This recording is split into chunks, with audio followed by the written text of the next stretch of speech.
Hi everybody, welcome back. Today we're gonna talk about pressure canning. Pressure canning intimidates a lot of us, and I wanna share with you a great way to practice very low risk and also stock your own emergency water supply.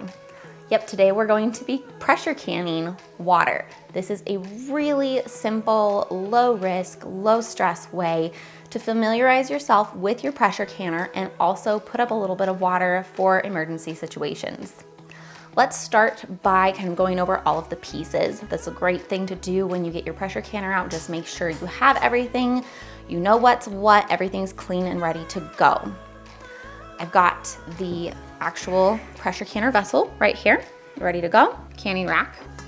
This keeps your jars lifted just a little bit off of the bottom of your canner because they can actually rattle and crack if they're put directly on the bottom of the canner. If you don't have one of these that came with your canner for some reason, maybe you got it secondhand and that piece is missing, I don't know. If you don't have that for some reason, no stress, you can put a towel on the bottom and that'll do the same thing. But you just don't want your jars directly in contact with the bottom of the canner. I've got my lid. If you have a brand new canner or if you got it, from a yard sale or something, you haven't used it before, you're gonna wanna check all your gaskets just to make sure that they are not brittle, that they are all clean and in working order. The gaskets are very inexpensive and easy to replace if you need to do that. They're usually available at a local hardware store, or of course you can find them online. Then you're gonna need your little weight. My canner has one weight and I adjust the heat settings on the stove to change the amount of pressure. Some canners have multiple weights at different pounds of pressure. So depending on what kind of canner you have, that might look a little different for you. If your canner came with a manual, read it. That's a great first step. Just cruise through it, read it. They usually have a lot of information about, the part numbers if you need to get new gaskets or anything like that, and just basic operating instructions. So if yours did come with a manual, that would be the first thing to do. So that's it for the actual canner. Now we need some canning supplies. You're gonna need some lids, jars, canning rings, and I like to use a little bit of vinegar when I'm canning because I have really hard water and I get that cloudy white scale all over the place. So I've got a little bit of vinegar here as well. I'm gonna show you guys today with the Harvest Guard reusable lids. I got these last year and I really like them. They have worked incredibly well for me. They are reusable for pretty much ever. The gaskets can eventually get brittle.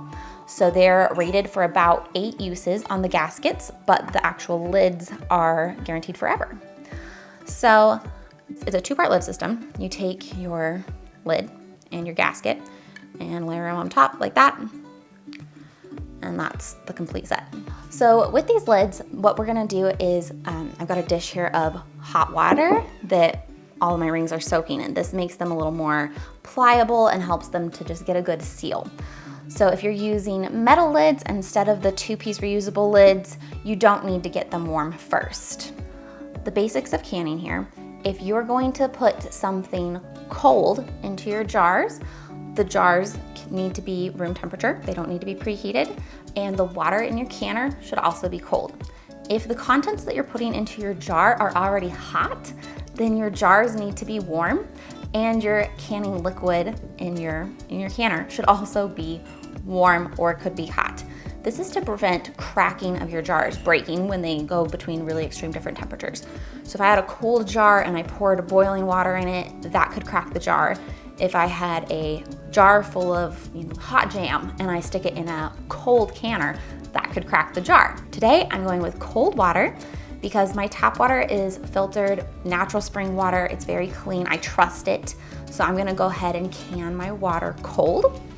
If you have city water, if it's chlorinated, or if you're just not really sure about it and you'd feel safer, definitely go ahead and boil it first. Boil it, put it into warm jars, and make sure your liquid in your canner is preheated. So whether you're going hot or cold, doesn't matter, just make sure everything's the same temperature first. So let's get this assembled. Every canner is a little bit different. So again, read your manual, see how much water you need to put in the bottom. I've got my little trivet in the bottom there. You could put your towel in there depending on what you have available. And my canner takes 3 quarts of water in the bottom to pressurize. So do make sure you check your little booklet to make sure you're putting the right amount of water in your canner to get started. I think the usual rule of thumb is about 2 inches of liquid in the bottom, but I know they're all a little bit different, so it's good to just check. Okay, I've got my 3 quarts of water in the bottom. It's cold water because I'm putting cold jars into it. Now I'm gonna take my jars and get the lids on. So warm ring out of the warm water goes on right like that. On there, I'll use my finger to hold it still and tighten that to just fingertip tight. And that's ready to go. I'll just set it in there and repeat.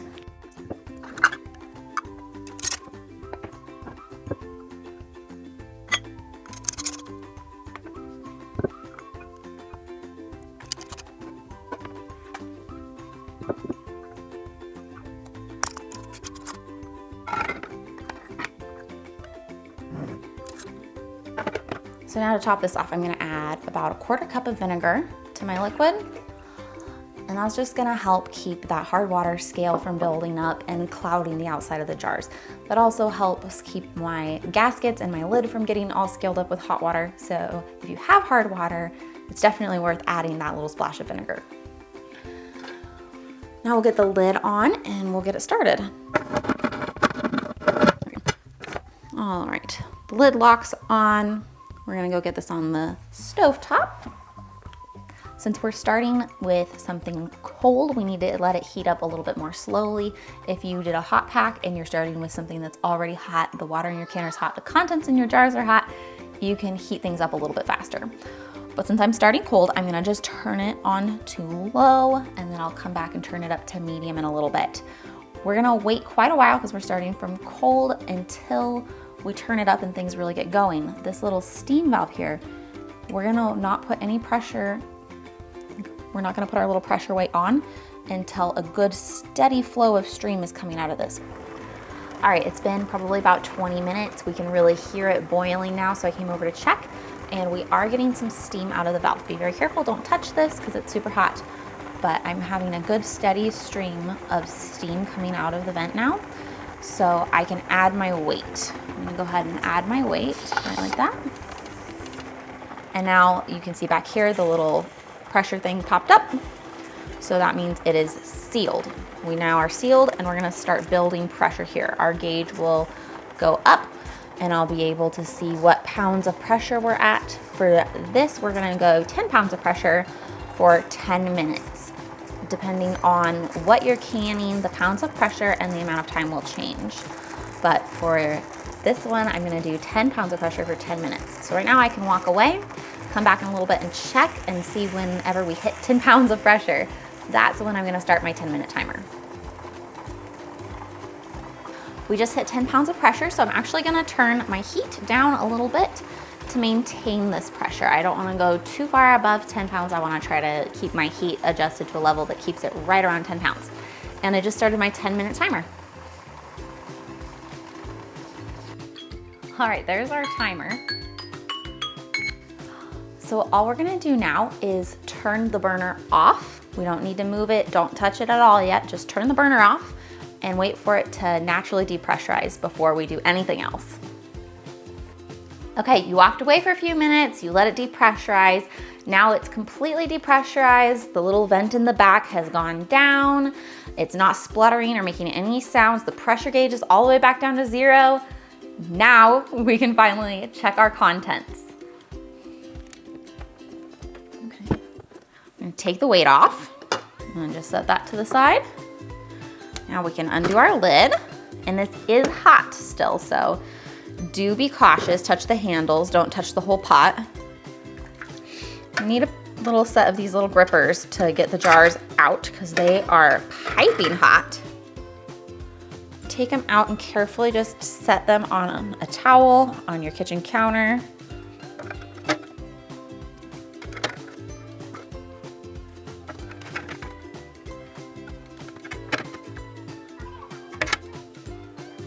Now, if you used the traditional metal lids, you're done. That's the end. You just let them cool down for 6 hours or overnight. You don't take the bands off until they have completely cooled down. Then you can remove your bands and check your seal. But if you used the reusable lids like I did, if you used Tattlers or the Harvest Guard lids, we're gonna do one more step real quick before we let them cool down. We're just gonna take our jars use a towel or some pot holders or something, some oven mitts because it is hot. We're just gonna really gently tighten that band a little bit more. And something to note, if the lids are domed, don't touch them. If the lids have built up too much pressure and they're domed, don't do this step because they are overpressurized and they could explode. Same with metal lids. If any reason you ever come across a jar that has a distended domed lid, just leave it alone, don't mess with it. That's it. I'm gonna let these cool down overnight. Then I'll take the rings off and check to make sure all the jars are sealed. I'll label them and I'll put them in my pantry, and they should be good for about a year. I mean, they're probably good longer, but I like to at least rotate them out every year just so that I know that the water is fresh for drinking quality. But it would definitely be fine to reboil that water for drinking or use it for other things in an emergency situation if you have water that's been in your pantry for more than a year. Let me know if you give this a try. I'd love to hear back from you. Canning water is such a great way to just familiarize yourself with the pressure canner, get over those little fear bumps, and have a great emergency preparedness item stocked in your pantry. And it's pretty much cost-free. If you already have the canning supplies and you're just wanting to practice, water is free. So this is a really low risk, great way to kind of just introduce yourself to your pressure canner. I hope you give it a shot. Let me know in the comments what you're pressure canning and if you have any questions.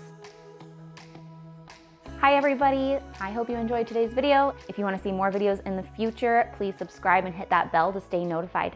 Thanks.